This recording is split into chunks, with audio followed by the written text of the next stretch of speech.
في هذه القضية، ويجب أن يحاسبوا، ويجب أن تعمل وزارة الداخلية على تعزيز سبل الحماية الوقائية والإنذار المبكر لحوادث تعذيب الأطفال وجرائم العنف ضد الأطفال. كل شيء في بلادنا فيه توعية عدا العنف ضد الأطفال.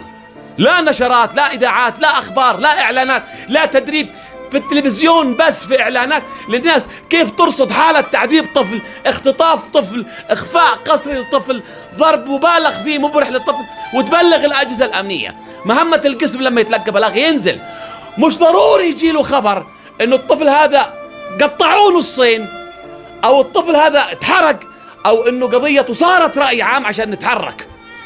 يفترض إنه لو واحد شاف طفل خارج من البيت مزرق ولا راعف يتصل للشرطة، والشرطة طبيعي إجراء طبيعي تيجي الشرطة، ضابط من القسم فوق الطقم لباب البيت يخبط، هذا الولد إيش فيه؟ رافع أمريكا في العالم